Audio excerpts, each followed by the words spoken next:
पैशासाठी सुद्धा भेटत नाही. असं कसं काय? नाही म्हणजे फोन करायचा पण त्याला गरज होती म्हणून फोन केला त्यांनी. आता तू कधी भेटणार आहे? पैसे अहो ते फोनच त्यांनी बंद करून ठेवले. पैसे मागण्यासाठी कधी घरी जाणार आहे? आता माझ्या भावाचं माझं चाललंय का डायरेक्ट त्याच्या घरीच जायचं कधी? मुंबईला. ते नाही माहिती आहे. जेव्हाही तू जाशील त्यावेळेला तुला जे काही कार्य करण्याचे ते कार्य सोबत घेऊन जायचं. नाव काय विशेष संजय वाढावी. संजय वाढावी. वाढावी.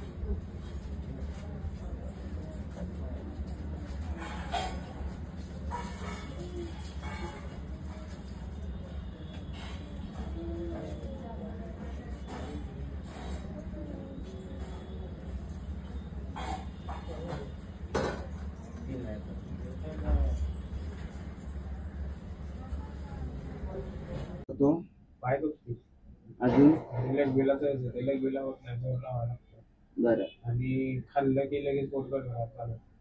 पाणी जर पिलं तरी गडगड. वय काय तुझं? 23. आता काय करतोस? काय नाही कधी असतं. चालायला जरा पण जमत नाही. बरं. रात्रीचा काय झोपल्यावर त्रास होतो? तेवढा लगेच असतं. लघवीचा त्रास होतो. पाय दुखते की डोकं दुखते.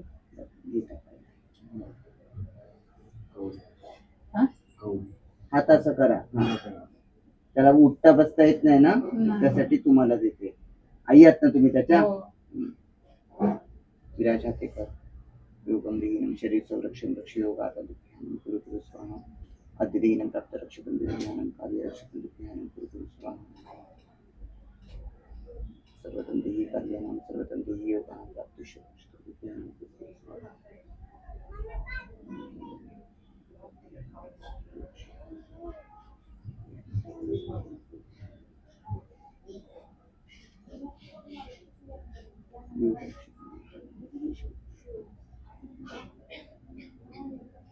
कुलदैवत काय तुमचं? दैवत करून देताना बाबा. बरं. देवी? यल्लम्मा.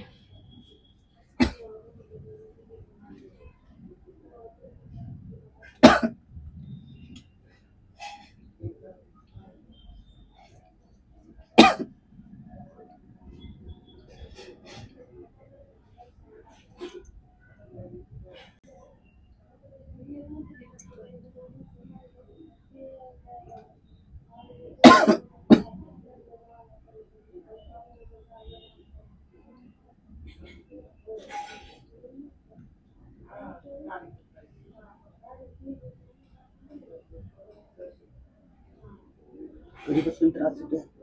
6-7 महिने.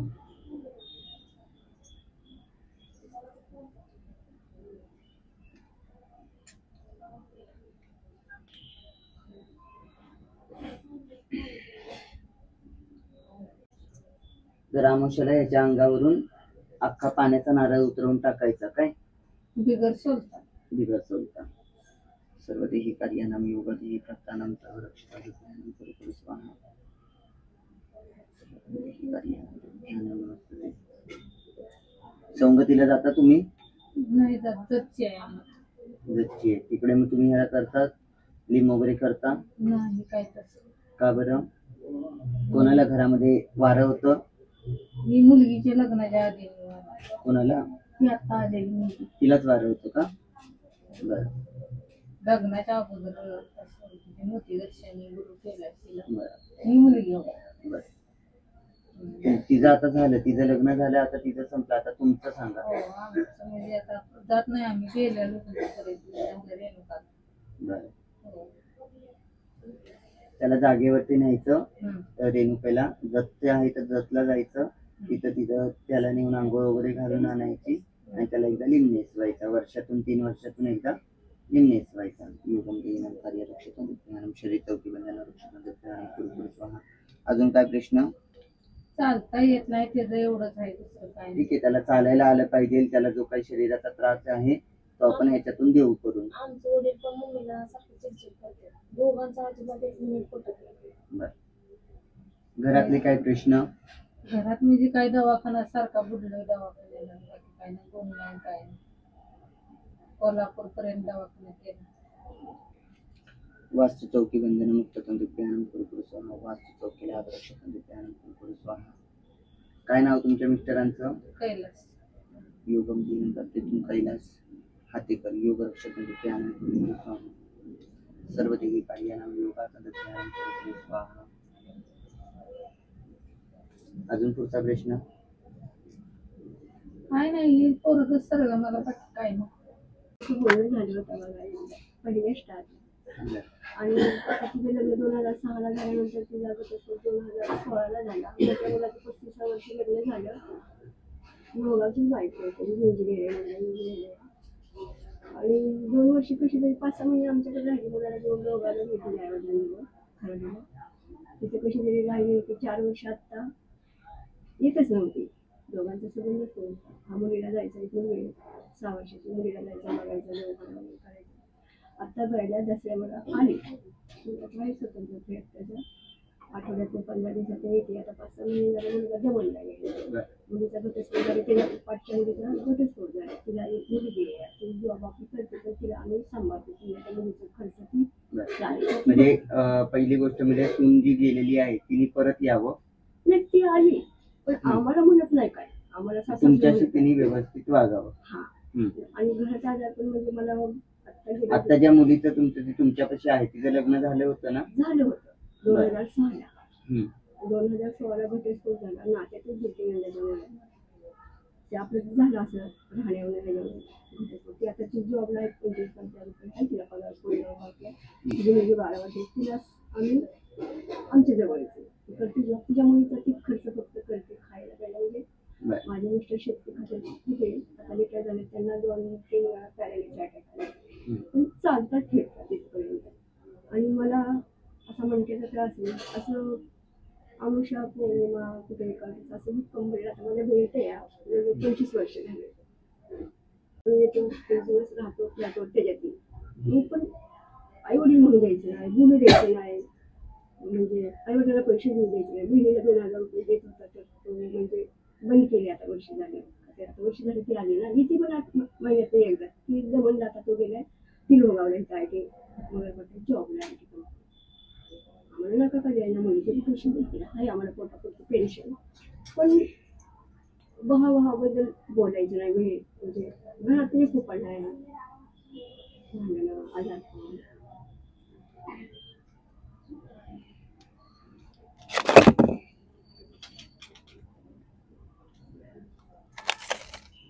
तिने आपलं म्हणावं.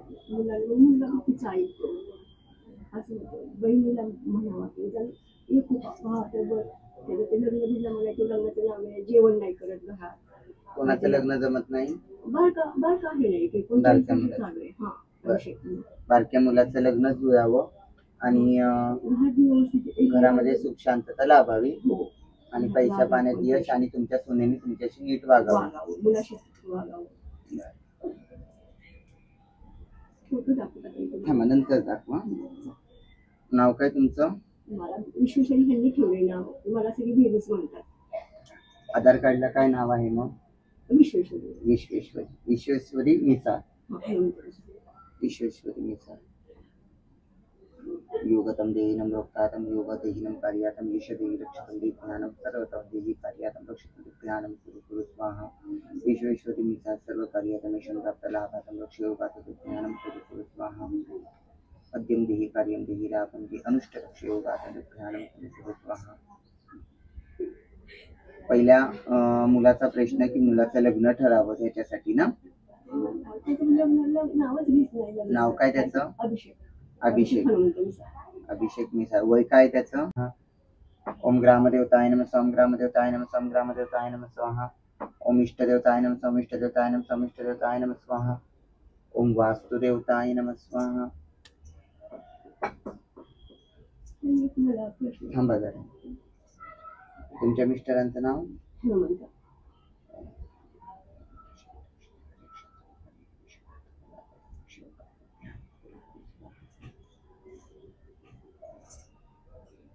तुमचं नाव?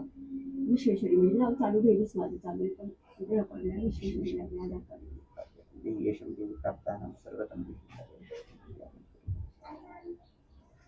मोठ्या मुलाचं नाव? गिरीश.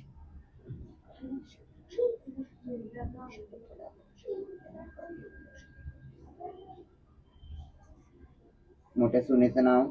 श्रद्धा.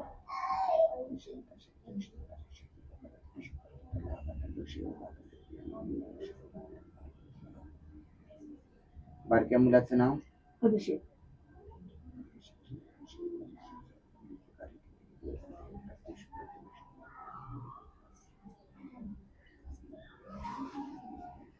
मुलीचं नाव? रुपाली. 2 नाती. नातींचं नाव? नातीचं मुलाच्या मुलीचं नाव आद्या आहे आणि मुलीच्या मुलीचं नाव आर्य आहे. आद्या. योगम देही प्राप्ती सर्वतम ही विद्या प्राप्ती कार्य. हा, तिला अभ्यासात लक्ष द्यावं. दुसऱ्या मुलीचं नाव? आर्या. मुलीच्या मुलीचं नाव आर्य. आर्य. आर्या. सर्व कार्य विद्या प्राप्ती योगाचं ज्ञान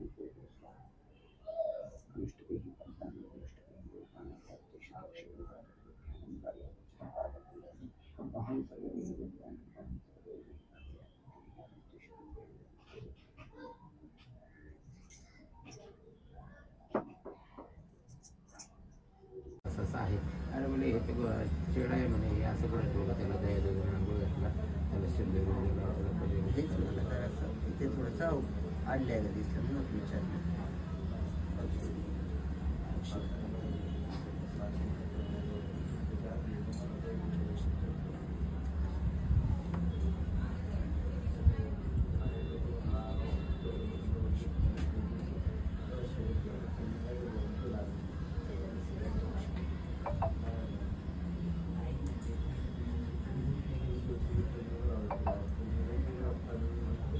तुमच्या मुलीचं लग्न वगैरे जे काही झालं त्यावेळेस काय जागरण गोंधळ वगैरे केलं का त्यांचं? नाही, त्या लोकांनी फक्त सत्यनारायणची पूजा केली, काही केलं. ते लोक नाही मानत देव. ब्राह्मण असून गणपतीची आरती पाठवायचं. त्या बाईची गणपतीची पाठ. तिचं कुलदैवत काय आहे? ते कोल्हापूरची आई. लक्ष्मी आहे. एवढं नाही केलं तरी काही केलं असेल तर, पण जास्त करून तिला बंदिष्ट मध्ये घातल्यासारखं आहे. म्हणजे तिची बुद्धी बांधल्यागत, त्याचबरोबर बाहेरची काही क्रिया तिच्यावरती सोडण्यासारख्या झालेल्या आहेत. त्याचबरोबर तुमच्या वास्तूलाही त्याच प्रकारे धक्का लागलेला आहे. कुठल्या इथल्या का ते तुमची मेन वास्तूपासून मग तुम्ही जिथे चलित आहात जसं तुम्ही फिरतात त्याच पद्धतीने सांगितलं. त्याचे कपडे वगैरे चोरून नेलेले आहेत बरं का ते. म्हणजे त्यांच्याकडून जास्त काही त्रास नाही, पण बाहेरून तिला थोडाफार त्रास आहे. तुमच्या वास्तूलाही तो त्रास झालेला आहे, जेणेकरून तुम्हाला त्याचं काही नळ लागलेलंच आहे.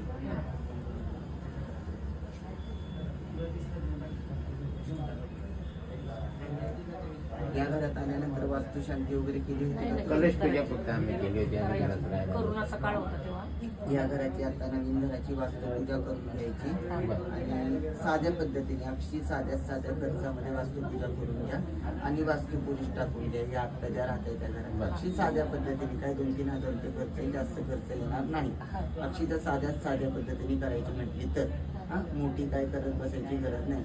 साधा एखाद्या ब्राह्मणाला सांगून फक्त वास्तुपुरुष तुमच्या ईशान्य कोपऱ्यामध्ये घालून घ्या.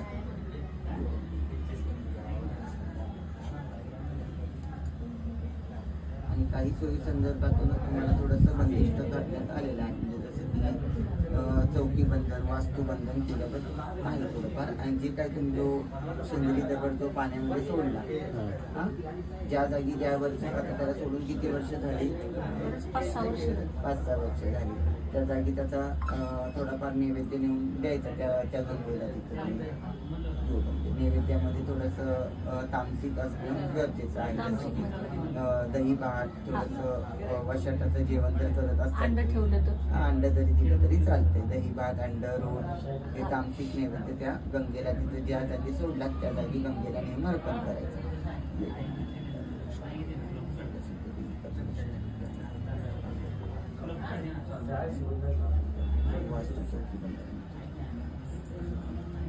चित्र किती आहेत घरामध्ये? तुमचे पूर्वज कोण कोण वाढलेत ते? सगळे वाढले. 9 नंबरचा भाऊ पासून. त्यांचे पित्र कोणाकोणाचे तुम्ही घालता? भावाचे, आई वडिलांचे आणि बहिणीचे अमावस्याला फक्त आम्ही नैवेद्य वगैरे करून त्यांना दाखवतो ते. नाही नाही नाही नाही. पित्र ह्याच्यामध्ये, घालताना पित्रामध्ये. आई वडील भाऊ आणि बहीण अशांचे पित्र घालतो आम्ही. पण त्यांचे वार वगैरे माहित नाही. जेव्हा आम्हाला वेळ भेटेल तेव्हा घालतो. सर्व पित्रीला घालता का मग? नाही कधी पण घालतो. कधी पण सर्व पित्रीला आमुष्याला भांडणं होतात म्हणून आम्ही ते करतच नाही. त्यांचा वार तुम्हाला माहिती नाही येत हा, ना? हा. सर्व पित्रीला त्यांचे नैवेद्य गेले पाहिजेत ना. पण मग भांडणं होतात म्हणून. ते भांडणं कशी थांबवायची ते इथे आलाय ना हा, गादीवरती. चालेल, चालेल. हा. त्याचं तुम्ही नका हो टेन्शन हो घेऊ. हो हो. घर बैठ आहे का बिल्डिंग मध्ये तुमचं? 12 मजले बिल्डिंग इकडे 12वे आहे आणि सांगवीला 3ऱ्या मजली. सांगवीच्या घरी जाता का तुम्ही? मी हो जातो. कालच परवा जाऊन आले. माझ्या पोराचं भांडण झालंय ना म्हणून मी जात नाही त्याच्याकडे.